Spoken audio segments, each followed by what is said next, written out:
नमस्कार, जय हिंद दोस्तों। स्वागत है आपका आपके अपने YouTube चैनल पर। तो आज के इस क्लास में हम बेहतरीन टॉपिक कंप्लीट करेंगे जिसका नाम है शैव तथा भागवत धर्म, प्राचीन भारत एंशिएंट हिस्ट्री का। तो जो आपकी सीरीज चल रही है उसका आज छठा पार्ट है और इसमें आप यूपी पीसीएस, आरओ बीपीएससी के लिए पीवाईक्यू कर रहे हैं। अगर आप वीडियो को अंत तक देखेंगे तो निश्चित रूप से ये गारंटी होगी कि आपका पूरा चैप्टर कंप्लीट हो जाएगा और इस गारंटी के साथ, इस कॉन्फिडेंस के साथ आप अगले चैप्टर में जब पहुंचेंगे तो बहुत ही अच्छा लगेगा आपको। देखिए, कोई भी चीज शुरू कर रहे हैं तो उसको अंत तक समाप्त करिए। अब यहां तक आ गए हैं तो बैक मार के आप रील खिसकाने के लिए टाइम भले बचा लें, लेकिन आपका जो जीवन खिसक जाएगा वो रील खिसकाने के चक्कर में, उसका आपको अंदाजा नहीं है। तो वीडियो को अंत तक देखिएगा और बहुत ही बेहतरीन क्वेश्चन है। आईएएस के भी क्वेश्चन आपको देखने को मिलेंगे, पीसीएस के question, RO UDA LDA BPSC, जितनी भी महत्वपूर्ण परीक्षाएं होती हैं आपकी हिंदी बेल्ट में, उन सबके बेहतरीन प्रश्न आपको देखने को मिलेंगे शैव तथा भागवत धर्म से। तो वीडियो को लाइक कर लीजिए, चैनल को सब्सक्राइब कर लीजिए और चलिए बिना वक्त गवाए शुरू करते हैं आज का ये बेहतरीन टॉपिक, शैव तथा भागवत धर्म।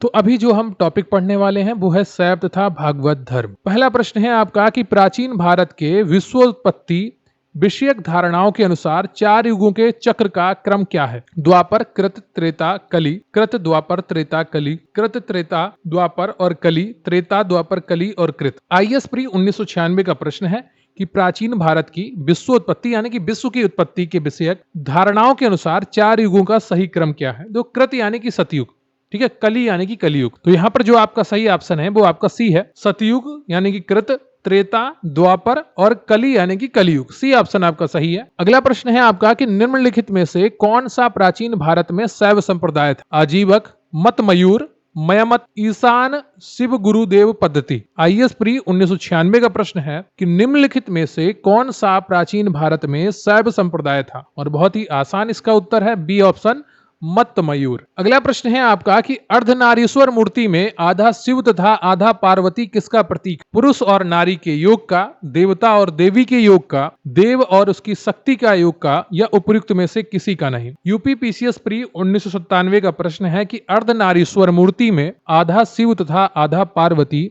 किसका प्रतीक है? बहुत ही आसान इसका उत्तर है सी ऑप्शन, देव और उसकी शक्ति के योग का। देखिए, प्राचीन काल में अर्धनारीश्वर के रूप में ही शिव की कल्पना की गई थी, जो पुरुष एवं प्रकृति अथवा देव और उसकी शक्ति के योग को दर्शाता है। शिव और पार्वती की संयुक्त मूर्तियां गुप्त युग में और उसके परवर्ती यानी कि उसके बाद के युग में विशेष रूप से उकेरी। इस संयोग का वर्णन कालिदास ने कुमार संभवम में अत्यंत यत्न पूर्वक किया है। शिव और पार्वती का परस्पर इतना तदादम्य हुआ कि दोनों की सन्निहित मूर्ति अर्धनारीश्वर के रूप में समाज में चल पड़ी। ठीक है, तो ये चीज आप ध्यान रखिएगा। अगला प्रश्न है आपका कि नयनार कौन थे? वो शैव थे या शाक्त थे या वैष्णव थे या सूर्योपासक थे? यूपीए यूडीए एलडीए प्री 2006 का प्रश्न है और जो पहले यूडीए एलडीए के नाम से परीक्षा होती थी वो अब आरओ के नाम से परीक्षा होती है और इसका जो सही उत्तर है आपका वो ए है, शैव। अब शैव कौन थे इसके बारे में भी चर्चा करेंगे, नयनार कौन थे इसके बारे में डिटेल में बात करेंगे। ये पूर्व मध्यकाल में जब भक्ति भावना का प्रचार प्रसार मुख्यतः दक्षिण भारत में फैला तो वहां वो तमिल भाषी क्षेत्र था, एक तो पहली बात है। और तमिल भाषी क्षेत्र में भक्ति भावना को लोकप्रिय बनाने में 2 संप्रदाय बड़ी भूमिका रही। एक तथा जो भगवान विष्णु को मानते थे उनको वैष्णव संप्रदाय भी कहा गया और वो अलवार कहलाए। फिर आता है शिव की उपासना करने वाले शिव भक्त यानी कि नयनार। इन्होंने ईश्वर के प्रति व्यक्तिगत प्रेम और समर्पण से मोक्ष प्राप्ति का मार्ग बताया और जाति तथा प्रथा एवं इसकी कठोरता का विरोध किया। अगला है आपका प्रश्न कि नयनार कौन थे? वैष्णव धर्मानुयायी थे या शैव धर्मानुयायी थे या शाक्त थे या सूर्योपासक थे? यूपी आरओ प्री 2014 का प्रश्न है और बहुत ही आसानी से आप इसका उत्तर कर पाएंगे, बी ऑप्शन, शैव धर्मानुयायी। अगला प्रश्न है आपका कि निम्नलिखित में से कौन अलवार संत नहीं था? पोएगई, तिरुज्ञान, पूडम या तिरुमंगई? यूपी पीसीएस प्री 2013 का प्रश्न है कि निम्नलिखित में से कौन अलवार संत नहीं था? और छठे का जो सही ऑप्शन है आपका वो कौन सा हो जाएगा?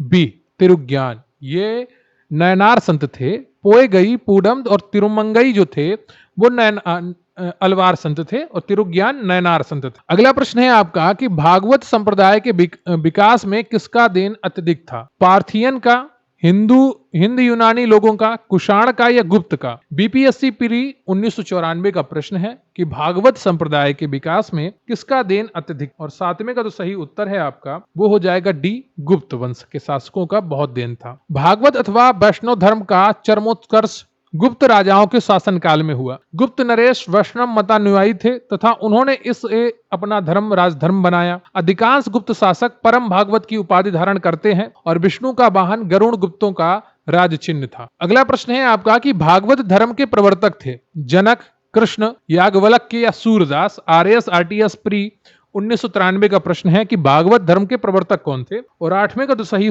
उत्तर है आपका वो भी है कृष्ण। परंपरा अनुसार भागवत धर्म के प्रवर्तक वृष्णि यानी कि सात्वत वंशी कृष्ण थे, जिन्हें वासुदेव का पुत्र होने के कारण वासुदेव कृष्ण भी कहा जाता है। वे मूलतः मथुरा के निवासी थे। छांदोग्य उपनिषद में उन्हें देवकी पुत्र कहा गया तथा घोर अंगिरस का शिष्य बताया गया है। तो छांदोग्य उपनिषद भी याद रखिएगा, यहाँ से जुड़े प्रश्न कई बार परीक्षाओं में आए हैं। अगला प्रश्न है आपका कि निम्न में से किस ग्रंथ में सर्वप्रथम देवकी के पुत्र कृष्ण का वर्णन किया गया है? महाभारत, छांदोग्य उपनिषद, अष्टाध्यायी या भागवत पुराण? आरएएस आरटीएस प्री 1999 का प्रश्न है, बताइएगा निम्न में से किस ग्रंथ में सर्वप्रथम देवकी के पुत्र कृष्ण का वर्णन किया गया है? और 9 का जो सही उत्तर है आपका वो भी है छांदोग्य उपनिषद या छांदोग्य उपनिषद। ठीक है, छांदोग्य है, छांदोग्यो नहीं है, छांदोग्य है। अगला प्रश्न है आपका कि वासुदेव कृष्ण की पूजा सर्वप्रथम किसने प्रारंभ की? भागवतों ने, वैदिक आर्यों ने,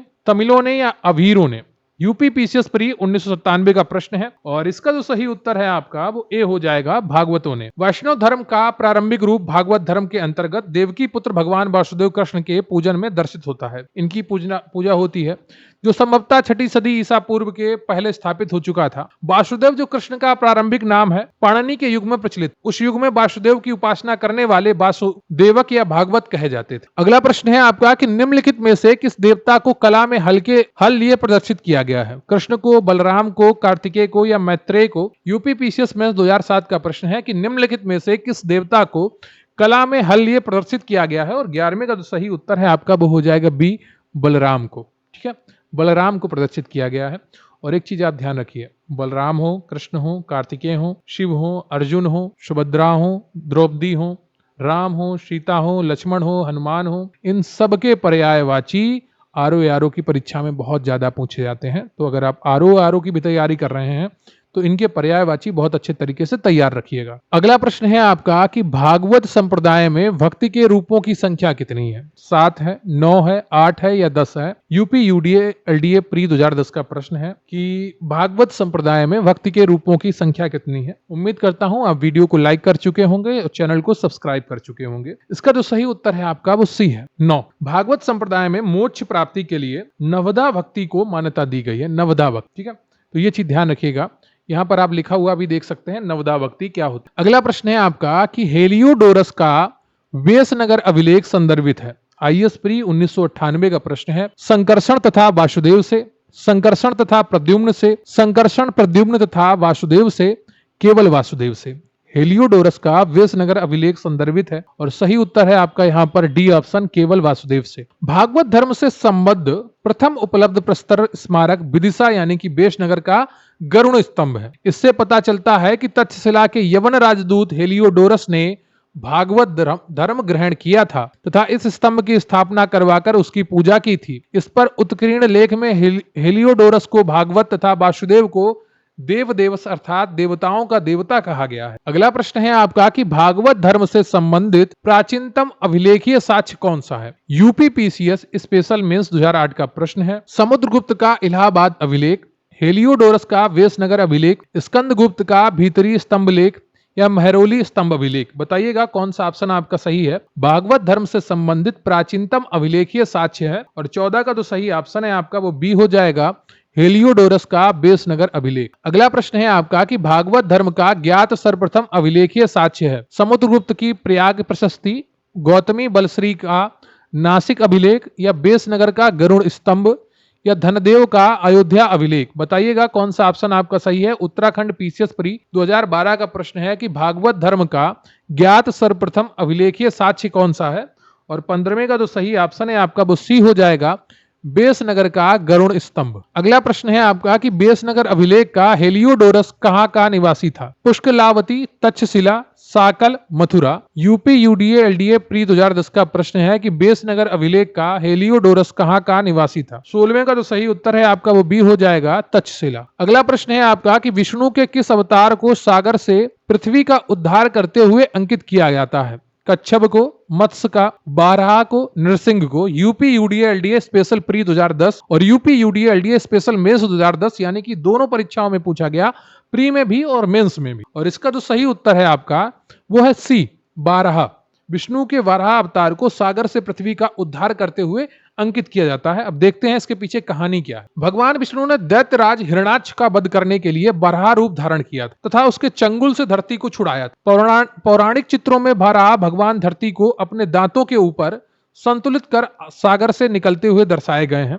इस अवतार में मानव शरीर पर बारहा का सिर और 4 हाथ लगे हैं, जो कि भगवान विष्णु की तरह शंख, चक्र, गदा और पद्म के लिए हुए दैत्य हिरण्याक्ष से युद्ध कर रहे हैं। अवतार क्रम में यह विष्णु का तीसरा अवतार था। ठीक है, तो ये चीज आप ध्यान रखिएगा। अगला प्रश्न है आपका कि भारत में आस्तिक और नास्तिक संप्रदायों में कौन सा विभेदक लक्षण है? ईश्वरी सत्ता में आस्था, पुनर्जन्म के सिद्धांत में आस्था, वेदों की प्रामाणिकता में आस्था या स्वर्ग तथा नरक की सत्ता में विश्वास। यूपी पीसीएस मेंस 2005 का प्रश्न है कि भारत में आस्तिक और नास्तिक संप्रदायों में कौन सा विभेदक लक्षण है? और इसका जो सही उत्तर है वो है सी ऑप्शन, वेदों की प्रामाणिकता में आस्था। अब थोड़ा डिटेल में समझ लेते हैं इसको। वैसे तो आपका उत्तर पूरा हो गया, लेकिन थोड़ी कहानी आपके दिमाग में पड़ जाएगी ना, तो चीजें आपको बहुत ज्यादा स्पष्ट हो जाती हैं। राममूर्ति पाठक भारतीय दर्शन की समीक्षा करने वाले एक प्रमुख व्यक्ति हैं। उनकी रूपरेखा के अनुसार आस्तिक और नास्तिक संप्रदाय का वर्गीकरण का आधार कभी वेद प्रामाण्य में विश्वास रहा है, तो कभी ईश्वर की सत्ता में विश्वास, परलोक की मान्यता में विश्वास, यही आधार रहे हैं। किंतु वेद प्रमाण में विश्वास ही इस वर्गीकरण का सर्वसम्मत आधार बना। अर्थात आस्तिक संप्रदाय वे हैं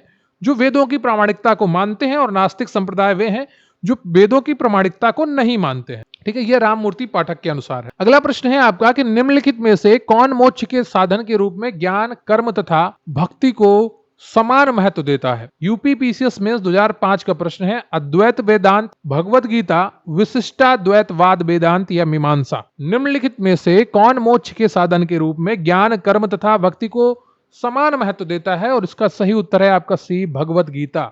देखिए, दुनिया का सर्वश्रेष्ठ ग्रंथ इसीलिए ऐसे ही इसको नहीं कहा जाता है। इसका मूल कारण है ये ज्ञान को भी उतना ही महत्व देता है जितना कर्म को देता है, और कर्म को उतना ही महत्व देता है जितना भक्ति को देता है। किसी को ना कम ना किसी को ज्यादा, तीनों होंगे तभी जीवन सर्वश्रेष्ठ होगा।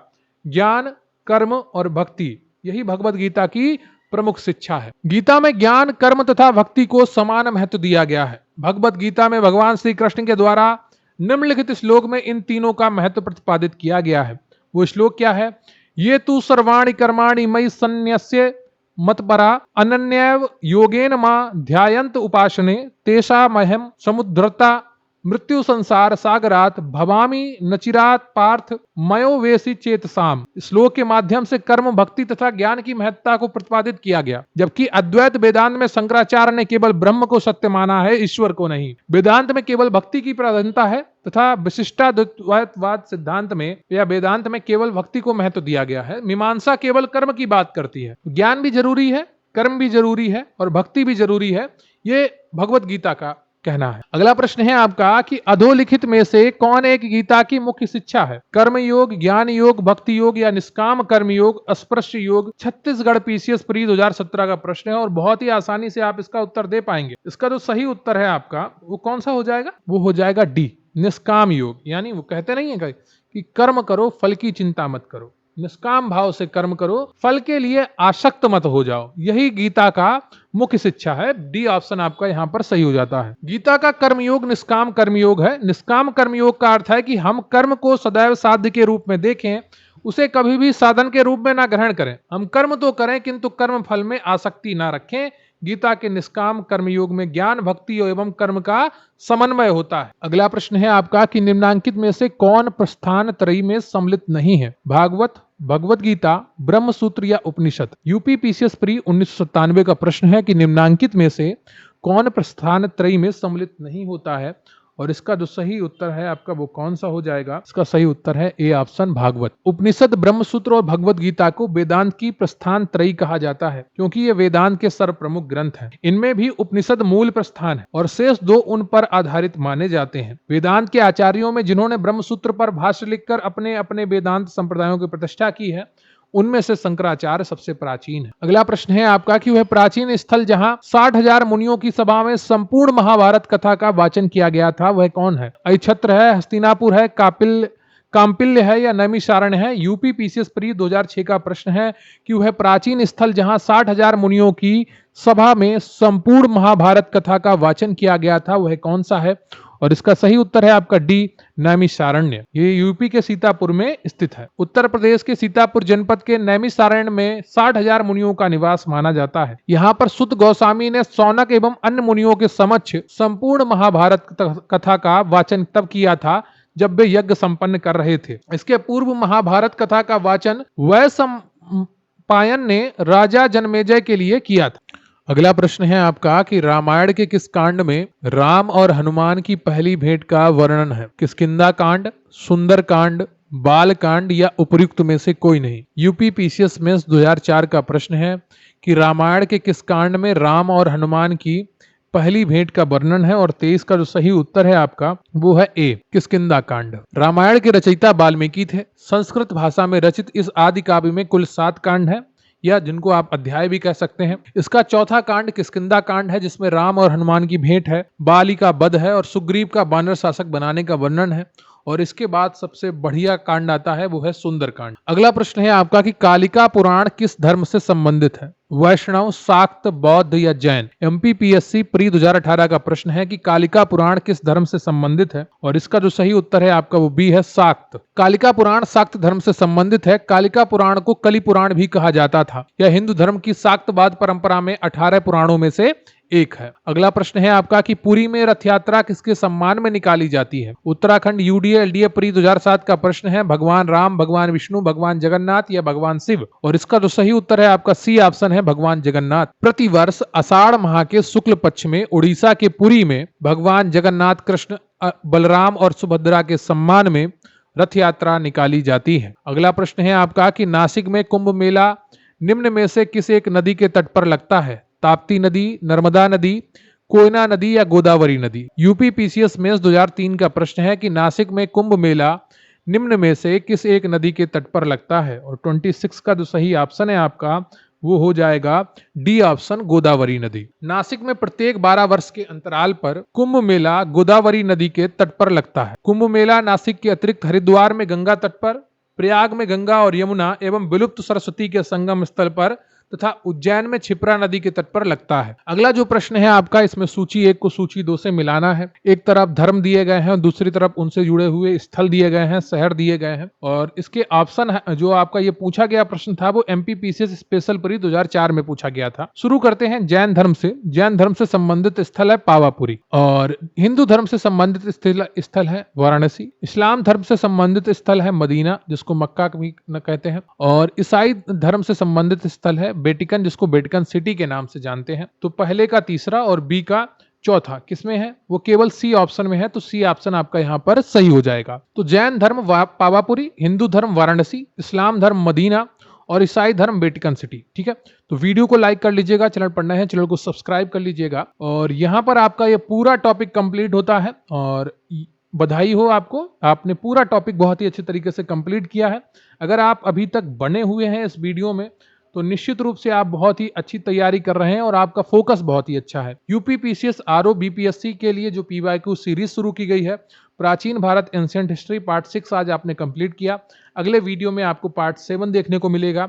और विगत परीक्षाओं में इसी तरीके से आप जो पूछे गए प्रश्न हैं उनको लगातार करते रहिए और आपका कॉन्फिडेंस भी बढ़ेगा और निश्चित रूप से आपका तैयारी भी अच्छी होती जाएगी। आप जो लगातार जो चैप्टर आपने शुरू किया उसको कंप्लीट करना भी जरूरी होता है और इसी तरीके से आप धीरे धीरे करके एक अच्छी ताकत के साथ पूरे कॉन्फिडेंस के साथ परीक्षा में पहुंचेंगे। तो वीडियो को लाइक कर लीजिएगा, चैनल को सब्सक्राइब कर लीजिएगा और थैंक यू वेरी मच। आज के लिए बस इतना ही, मिलते हैं अगले वीडियो में। तब तक के लिए आप अपना ख्याल रखिए।